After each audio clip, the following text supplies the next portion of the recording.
삶의 기적을 일으키는 30분 예배를 시작하도록 하겠습니다. 하나님께서 오늘 우리에게 주신 말씀은 갈라디아서 3장 21절에서 24절까지 말씀입니다. 이 말씀 제가 봉독하도록 하겠습니다. 그러면 율법이 하나님의 약속들과 반대되는 것이냐? 결코 그럴 수 없느니라. 만일 능히 살게 하는 율법을 주었더라면 의가 반드시 율법으로 말미암았으리라. 그러나 성경이 모든 것을 죄 아래 가두었으니 이는 예수 그리스도를 믿음으로 말미암는 약속을 믿는 자들에게 주려 함이라. 믿음이 오기 전에는 우리는 율법 아래 매인 바 되고 계시될 믿음의 때까지 갇혔느니라. 이같이 율법이 우리를 그리스도께로 인도하는 초등교사가 되어 우리로 하여금 믿음으로 말미암아 의롭다 함을 얻게 하려 합니다. 아멘.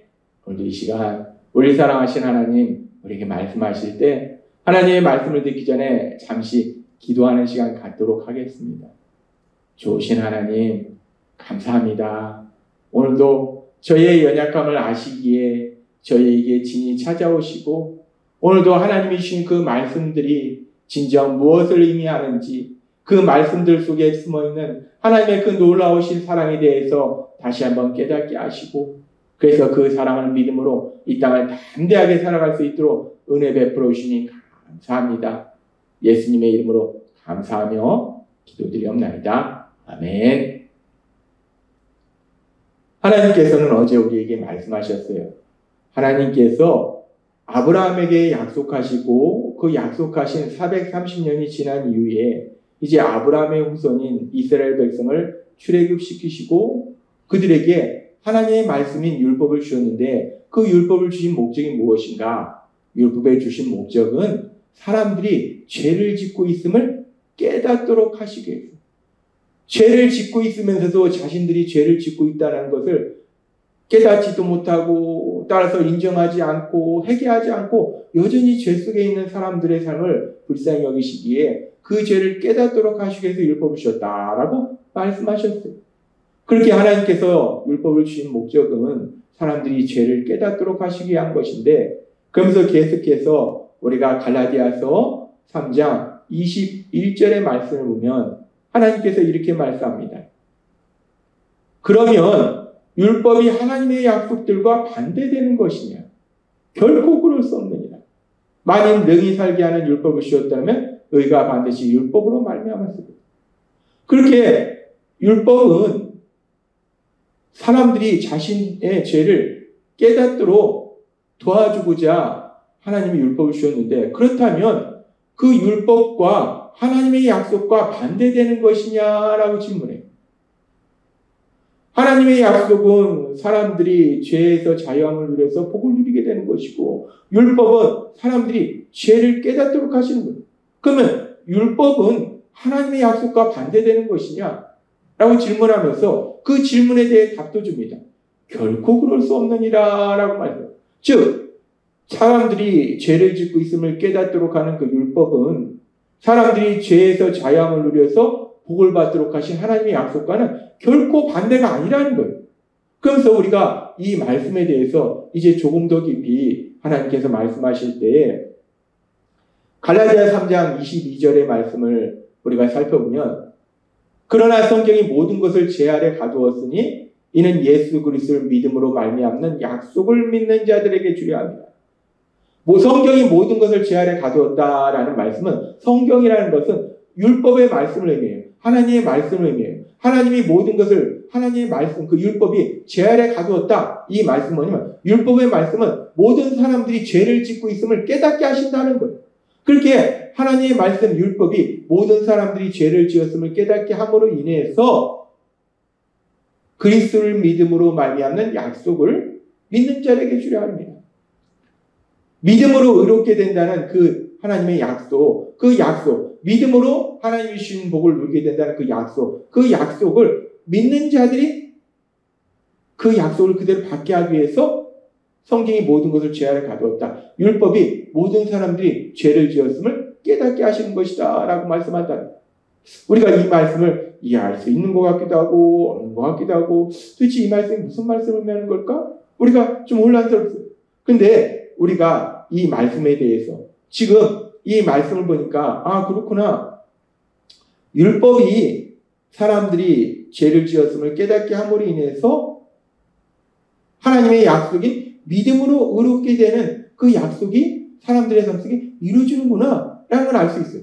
그러면서 우리가 그건 알 수 있는데 그렇다면 이것이 도대체 구체적으로 어떻게 이루어지는 것인가 우리가 궁금해집니다. 그래서 우리가 이 부분에서 생각할 때 사람들이 죄를 깨닫는 것과 율법을 주신 목적은 사람들이 죄를 깨닫도록 하시는 거예요. 그렇게 사람들이 죄를 깨닫는 것과 믿음으로 의롭게 되는 것과 도대체 어떤 관계가 있는 것인가? 이 부분에 대해서 우리가 묵상할 때 이 관계에 대해서 우리가 분명하게 볼 수 있는 것이 이 사도행전의 말씀입니다. 사도행전에 보면은 이제 성령 하나님이 믿음의 사람들에게 임하고 그로 인해서 놀라운 역사들이 일어날 때 이 일을 통해서 베드로 사도가 사람들에게 복음을 전합니다. 그 과정 속에서 보면은 사도행전 2장 36절은 이렇게 말씀합니다. 그런즉 이스라엘 온 집은 확실히 알지니 너희가 십자가에 못 박은 이 예수를 하나님이 주와 그리스도가 되게 하셨느니라. 베드로 사도는 오순절 마가의 다락방 성령님이 임하신 이후에 성령 하나님의 역사하심에 따라 성령 충만함을 받아서 이들이 막 배우지 않은 언어로 이야기하고 놀라운 역사들이 일어나므로 사람들이 놀랐을 때, 사람들이 모였을 때, 그 많은 사람들이 모인 그 자리에서 담대하게 얘기할 때, 이스라엘 온 집은 확실히 알지니, 이 자리에 모인 이스라엘 백성들은 분명하게 들어라! 라고 말한다. 너희가 십자가에 못 박은 이 예수를, 우리 예수님 3년의 공생의 기간 동안 놀라운 기적을 행하셨고, 그 기적을 본 많은 사람들이 예수님을 따랐어요. 그런데 어느 날 대제사장 무리들에 의해서 예수님이 모함을 받고 그래서 빌라도에게 재판을 받고 십자가에 못 박혀 죽임당하실 때 성경의 기록처럼 이스라엘 백성들 그리고 대제사장 무리들은 네가 하나님의 아들이거든 그 십자가에서 내려오라. 예수님을 모욕하고 희롱합니다. 그러면서 그들이 예수님을 십자가 못 박게 할 때 빌라도가 내가 이 예수를 어떻게 할까 재판자리에서 물었을 때 그들은 큰소리를 외칩니다. 십자가에 못 박아라. 십자가에 못 박아라. 그래요. 그들이 예수님을 십자가에 못 박도록 만들었다는 거예요. 물론 영적으로 보면 죄 때문에 예수님이 십자가에 못 박혀 죽임당하셨지만 현실의 그 역사를 보면 그들이 예수님을 십자가에 못 박아 죽임당하도록 만들었다는 거예요. 십자가에 못 박아라. 십자가에 못 박아라고 그들이 외쳤고 그래서 지금 베드로 사도는 담대히 얘기하는 거예요. 너희가 십자가에 못 박은 이스라엘 백성이 자신들의 손으로 직접 예수님을 십자가에 못 박지는 않았지만 그 백성들이 빌라도의 재판정 안에서 그들이 소리쳤다는 거예요. 예수를 십자가에 못 박아라. 십자가에 못 박아라 소리쳐서 예수님이 십자가에 못 박혀 죽임당하셨다는 거예요. 그래서 베드로 사도는 얘기하는 거예요. 너희가 십자가에 못 박은 이 예수를 너희가 십자가에 못 박아 죽임당하도록 만든 이 예수님을 하나님이 주와 그리스도가 되게 하셨느니라 라고 말씀합니다. 너희는 예수님을 십자가에 못 박아 죽임당하도록 만들었는데 그런데 하나님은 그 예수님을 주님과 그리스도 구원자가 되도록 하셨다라고 베드로 사도가 담대하게 선포하더라는 거예요. 이렇게 베드로 사도가 담대하게 예수님의 십자가 죽으심 그 십자가 죽으심에 대해서 이야기할 때 성령 하나님, 오순절 마가의 다락방에 임하시던 그 성령 하나님이 그 자리에서 강력하게 역사하십니다. 그렇게 강력하게 역사하시니까 그 말씀을 듣고 있던 사람들의 반응이 어떤가? 그 사람들의 반응에 대해서 성경은 이렇게 말씀합니다. 사도행전 2장 37절 말씀.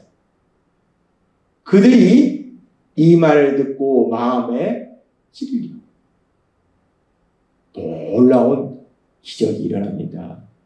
우리 예수님을 십자가에 못 박으라 십자가라 못 박으라 외쳤던 그 이스라엘 무리들 그 무리들에게 베드로 사도가 이제 성령 충만함을 받아서 담대하게 너희가 예수를 십자가에 못 박아 죽이지 않았느냐? 너희가 예수님을 십자가에 못 박으라고 소리치지 않았느냐라고 그들의 죄에 대해서 명백하게 이야기할 때 그들이 마음에 찔림을 받았다는 거예요.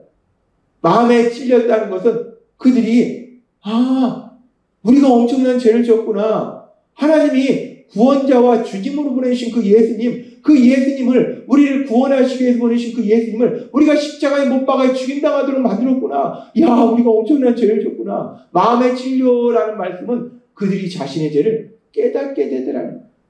그렇게 자신의 죄를 깨닫게 되니까 그들이 어떤 반응을 보이니까 베드로와 다른 사도들에게 물어 이르되 형제들아, 우리가 어찌 알고 그들이 자신들이 너무나 엄청난 죄, 그 무서운 죄를 지었음을 깨달으니까 그들이 하는 반응이 베드로 사도에게 그리고 다른 사도들에게 묻는 거예요. 우리가 이런 죄를 졌는데 그럼 우리가 어떻게 해야 되냐? 이제 어떻게 해야 되냐? 라고 그들이 묻더라는 거예요. 그리고 그렇게 그들이 물었을 때 베드로 사도 이야기를 통해서 그들이 결국은 자신들의 죄를 회개하고 예수님을 구주와 주님으로 믿음으로 인해서 죄사함 받는 의롭게 되는 놀라운 결과가 일어나더라는 거예요. 놀라운 역사가 일어나더라는 거예요. 자신의 죄를 깨달으니까 결국은 그 죄를 어떻게 해결해야 될지 그 죄의 문제를 해결해야 될 필요성을 느끼더라는 거예요. 그러니까 그들이 그 죄의 문제를 해결하기 위해서 자신들의 죄를 회개하고 예수님을 구주와 주님으로 믿는 믿음으로 나아가더라는 거예요. 믿음으로 의롭게 되는 역사가 일어나더라는 거예요. 우리는 이 사도행전의 말씀을 통해서 죄를 깨닫는 것과 믿음으로 의롭게 되는 것이 도대체 어떤 관련이 있는 것인가에 대해서 너무나 분명하게 볼 수 있고 깨달을 수 있어요. 그래서 갈라디아서 3장 24절은 이렇게 말씀합니다. 이같이 율법이 우리를 그리스도께로 인도하는 초등교사가 되어 우리로 하여금 믿음으로 말미암아 의롭다함을 얻게 하려 합니다. 아멘. 우리가 사도행전의 말씀을 통해서 살펴본 것처럼 죄를 깨달으면 자신의 죄를 해결해야 될 필요성을 느끼게 되고 그 죄의 문제를 해결할 수 있는 것은 자신의 죄를 회개하고 예수님을 구주와 주님으로 믿는 것이기 때문에 결국 예수님을 믿는 믿음으로 나아가게 되더라는 거예요. 그래서 지금 갈라디아 3장 24절은 분명히 말씀할 때 율법이 우리를 그리스도께로 인도하는 초등교사가 된다라고 말씀해요. 율법은 사람들이 죄를 지었음을 깨닫게 하시는 것인데 그 사람들이 죄를 지었음을 깨닫게 하는 그 율법이 결국은 그리스도께로 인도한다는 거예요. 예수님께로 인도한다는 거예요. 예수님을 구주와 주님으로 믿도록 만들어주더라는 거예요. 그래서 그 율법을 통해서 예수님께 나아가고 그래서 그 예수님을 구주와 주님으로 믿음으로 말미암아 의롭다함을 얻게 된다라고 말씀한다는 겁니다. 하나님은 오늘 아주 중요한 진리의 말씀을 우리에게 다시 한번 분명하게 깨닫게 하시는데 하나님이 우리에게 복을 주신 것은 약속의 말씀을 이루셔서 복을 주신 거예요. 그렇다면 하나님께서 그 약속의 말씀을 주신 440년 이후에 율법을 왜 주신 것인가? 율법은 죄를 깨닫게 한다는 거예요. 그러면은 율법은 죄를 깨닫게 하고 약속은 믿음으로 의롭게 돼서 하나님의 신복을 누린 것인데 이것이 반대되는 것이 아닌가? 죄를 깨닫는다는 것은 의로운 것과 반대되는 것입니까? 그런데 하나님이 오늘 그 관계에 대해서 명확하게 말씀할 때 율법을 통해서 하나님의 말씀을 통해서 죄를 깨달음으로 인해서 그리스도께로 인도하는 초등교사가 된다. 그러므로 인해서 예수님을 구주와 주님으로 믿게 되고 그래서 믿음으로 의롭게 되고 그래서 하나님의 신복을 누리게 된다. 하나님의 약속의 말씀을 삶 속에 체험하게 된다라고 말씀하십니다.